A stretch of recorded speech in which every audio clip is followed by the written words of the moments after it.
a complete dangerous idiot. But I didn't like that film very much, Fahrenheit 9/11. Did you see it in a packed cinema with screaming, I saw it in a packed cinema in Islington. Yeah. With every single person in the audience nodding at everything he said. Yeah. And shaking their heads and tutting. I don't know. It just makes it... There's something a bit creepy and wrong about it. Do you know what I mean? I just feel alienated when something is that massive and you just think, surely this is just a bit more propaganda of just a different kind. It doesn't... Everything's so black and white in Michael Moore's world. There's no sort of thought. He's so fat. He's so fat! How can a guy that's so fat know anything? What fatty. Michael Moore's a fatty. There we go. All the incisive film criticism here on XFM with Adam and Joe. I think we should talk about the Celebrity Awards quite soon, don't you? Yeah. Okay, first a bit more music. This is R.E.M. R.E.M., that's Leaving New York. This is Adam and Joe on XFM. So a little thing I've noticed around the West End of London this week, and people around the country might notice it. Holly Hunter's coming to the West End. Hooray! To star in a big West End play. That's exciting. She's a big Hollywood star. Yep. Coming to the West End. The posters are going up. Do you know what the play's called? No. It's called By the Bog of Cats.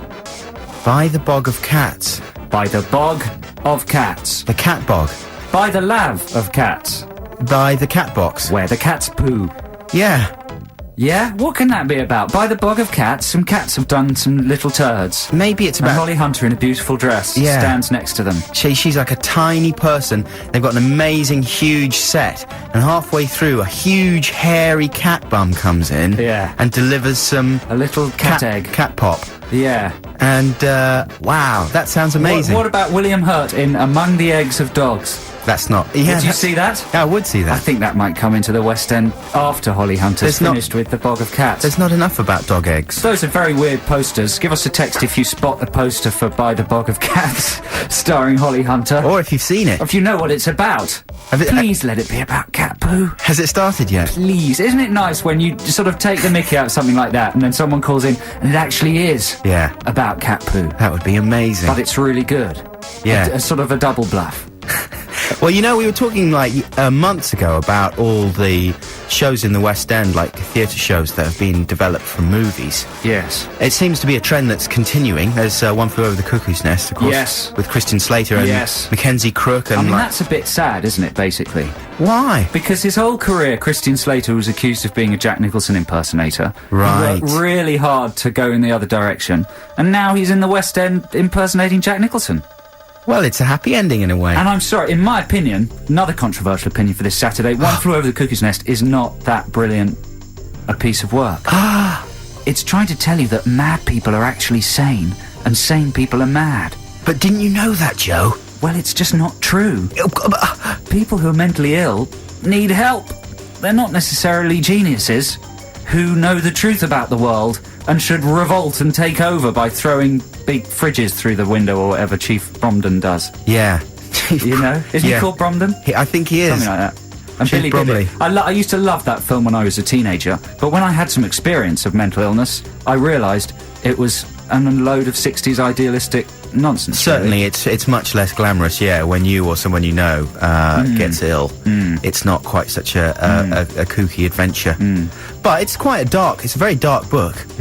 If you read it, it's quite different from the film. If you read it with the lights out. Yeah. That's pitch black then, if you read it with lights out. If you read it by the Bog of Cats. Listen, I just wanted to mention a couple of adverts that I've been getting irritated by this week. A couple of people emailed us and were talking about that kind of thing. And my key one, and I don't know if you've been irritated by this, is the Kit Kat ad. Right. Which is supposed to be irritating because they're all banging things and shouting, and it's three people on their break. They're at work, and they come in, and they just start screaming and crashing pots and pans together in the kitchen, and then they go out, and it's because they work in a library and they don't get to make much noise, so they go and they have their break and they make a lot of noise and they eat their Kit Kat. That's the premise of the ad, but it just comes off very annoying because they're shouting and you want to kill them. Have you seen that one? I have. It's a big ad for Kit Kat because it's the first time they've stopped using their phrase, have a break, have a Kit Kat, isn't it? They used that for 30 years. And they're changing it. They've slightly changed. They haven't changed it. The premise is still the same. It's still about breaks. But what's the tagline? Have a break, have a Kit Kat. Is it? I don't know, but it's something like that. It's something like enjoy your break, have a Kit Kat, or make the most of your break. Something like that. That's an annoying one. More annoying are the Cadbury's ones. Which one of those? Where your happiness is represented by an animal. They're just genuinely odd. Is that the blue arms? No, it's not the little fluffy blue arm guy. It's like a woman with a big stuffed animatronic tiger. And you know what? I'll have to watch them and write them down. Listeners, if you see any of those really annoying Cadbury's ads, do write them down in some detail and email them to us, and we can talk about them next week. The other one, two other adverts driving me mad at the moment. The first is the Galaxy one, where, think Galaxy, think dressing up, think chocolate. A very lonely woman is dressing in a beautiful clothing as if she's going for a night out. Yeah. And all she does once she's finished getting dressed is open the drawer, get out a big bar of Galaxy, and shove it in her gob. Hey, you know what? This leads me on to something I wanted to talk about, which was some of the techniques that particularly Roundtree Nestle, which they're now called, use to actually push their bars of chocolate onto unsuspecting lonely ladies. And they've got a whole load of sort of scientific techniques that they use. But I'll tell you more about that in just a second. Right now, here's the first of our free plays this week. This is the Eagles of Death Metal, and a track from their very good album, which is called Peace, Love, Death Metal. This is San Badoo Sunburn.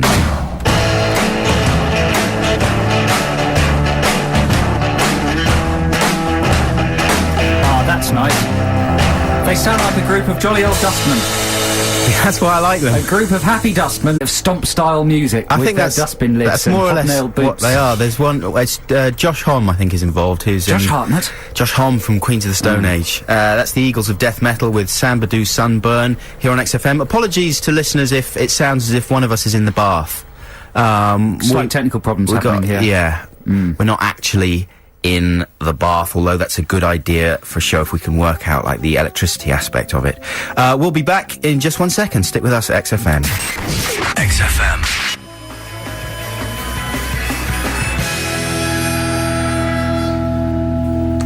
Can't Stand Me Now. That's the Libertines. It's Adam and Joe on XFM. My mics, they keep moving my mic. Now I'm having to hunch. We're trying to get rid of the broadcasting from the bath quality. Now, it's been very exciting for people who enjoy the Star Wars films because of their release on DVD, and many of you out there will have bought the Star Wars box set, I bet, or, know people who've got it. And so I've put together my top 3 favourite bits from the amazing documentary that's on there. There's a fantastic 90-minute documentary about... 90-minute, or is it even 2 hours? 2 hours? It's very long. Empire of Dreams. It's a fantastic documentary about the making of the Star Wars trilogy. And Adam and I are sort of known as Star Wars nerds, even though it's not strictly true. We like the movies and we played with toys as a kids, but we're not, like, insane Star Wars obsessives. No, in fact, we were probably more into the toys and the films in some ways. Yeah, but you can't help but be interested in the documentary that's in the new DVD set, the biggest selling set of DVDs of all time. Wait, are you talking about the Adam and Joe DVD? I'm not well, no, let's talk about the Adam and Joe DVD. That's amazing as well, isn't it? Apparently, yeah. $12.49 on Play, that's amazing. It's got an extraordinary documentary on it as well. $15.99 from the shops. Yeah. Anyway. So the Star Wars documentary, there's some fantastic stuff in it, but I've lifted out my top 3 favourite sort of Star Wars unheard moments that we should play in a second once I've handed the CD to Adam and he's checked the levels. Okay, yeah, we'll do that. Listen, I wanted to tell you about the stuff I found on the Nestle Roundtree website. We were talking about ladies and chocolate bars earlier on. Someone emailed in to call me a knob jockey as well because I didn't like the Kit Kat ad. So sorry about that. If you really love that ad, it just slightly grates, that's all. But I went on the Nestle Roundtree site because I was confused about Smarties. I saw that they were relaunching, or there was a new type of Smartie, and to me it looked like Juicers, like little candy things, rather than being chocolate-covered chocolates. Candy-coloured... chocolate-covered chocolates? Chocolate-covered... What a fantastic idea. Isn't that what Smarties are? No, that's chocolate-covered chocolates. That's what minstrels are. They're candy-covered chocolates. What is candy? Candy... That's a very good question, Adam. But whatever it is, it's not chocolate. Candy is just, I believe, a term to describe anything that's sweet but of undiscernible origin. Maybe it's just another form of sugary stuff, isn't it? Yeah, well. Anyway, I went on to the Nestle Roundtree site to allay some of my confusion about Smarties. Didn't actually succeed, but I did find some amazing sales tips that they have for people in corner shops and stuff, or anywhere that stocks chocolates. And they've got a new unit. And it says Nestle Roundtree and Take a Break magazine have teamed up to offer retailers the chance to boost sales with a brand new unit linking confectionery with women's magazines. So basically what the unit is, and it's known as the Time for Me unit, is a cardboard box. And it's got chocolate bars in it. And the geniuses at Nestle Roundtree have sat the box, or told retailers to sit the box next to ladies' mags. So women who like reading about diets and stuff like that will be able to enjoy some Rolos and or an Aero while they're reading about their new diet. And they won't have to go over there. Yeah. They won't have to move over there to the chocolates to get the chocolates. Exactly. But the chocolates are next to the till anyway. You've got to put temptation within reach. And that's the phrase. It says, put temptation within reach. That's very important. 86% of confectionery in the independent stores is bought on impulse. Look for opportunities to tempt the shopper into making last-minute impulsive purchases by dual-sitting confectionery with related categories. So, for example, they break these categories down and they say, for example, there's the quick break. Now, in that case, you cite confectionery in the chiller with the sandwiches and the soft drinks. Or there's the perfect gift category. So you put the chocolates for Valentine's Day next to flowers and cards, right? Makes sense. Or there's big break. 83% of people who buy a newspaper do not buy confectionery at the same time. Or no, do, surely. Buy confectionery at the same time. So you put them next to the newspapers. And then there's the Time for Me category. 65% of confectionery is bought by women, Joe. So you tempt them with a treat for me, for when they're making me time. Wow. Which is very important. So I was thinking about other possible sales-related incentive placement ideas in shops. For example, why not put some toilet roll or Kleenex or even pairs of socks on the top shelf by the jazz magazines? Put the tissues next to the and then and the sales would soar.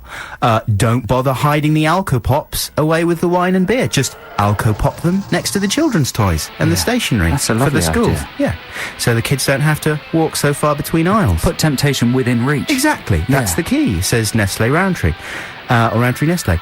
Reintroduce game fans to the world of hygiene and relocate video games so that they sit amongst the soap and the deodorant.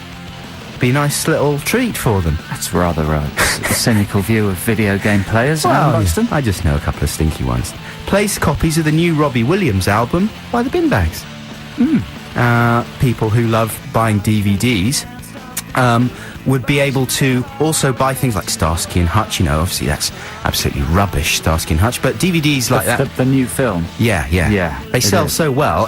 People love buying DVDs. So if you've got some old crap that's absolutely rubbish and you want to just get rid of it, just sprinkle some DVDs around it. Great idea. And then they'd fly off the shelves. They're terrific ideas. Thanks very much. Let's hope someone from Nestle's listening. Well, I hope so. Okie dokie, we'll be back in just a second with some top Star Wars moments. Exciting. XFM. That's Gravity by Embrace. Adam and Joe on XFM. Oh, stop talking, will you, Joe? What? Why? Stop talking, you're not even funny. I am music, but what I am going to play is... Should you explain why you just said that? Yeah, because that's what people write into us. Well, every single text we've got is extremely nice, but then one person always tries to spoil things. You got to have some people. You got to have the haters. Exactly. Where would we be without the haters? Yeah. So the Star Wars box set of DVDs has a fantastic documentary on it. Called Empire of Dreams, and I've picked out my top 3 bits from it. Actually, number 3 isn't from that documentary. My number 3 favourite thing on the Star Wars DVDs is the trailer for The Empire Strikes Back. And these days, trailers have, quite butch men, don't they? Even kids' films like Star Wars, they would have a man with a very butch, gravelly, low voice who would make the film sound important and serious and significant. Yeah. What wasn't like that? In a time of dreams. That kind of Exactly. But they went in a different direction for the Empire trailer. Is it all queued up and ready, Ad? Ready to go, Joe. Let's listen to the trailer for The Empire Strikes Back. Luke Skywalker and Han Solo rescued the princess, destroyed the Death Star, but their story didn't end there. Now, the creators of the biggest smash hit of all time bring you the next episode in the Star Wars saga, The Empire Strikes Back. The continuing story of our band of heroes, Luke Skywalker, Princess Leia, Han Solo,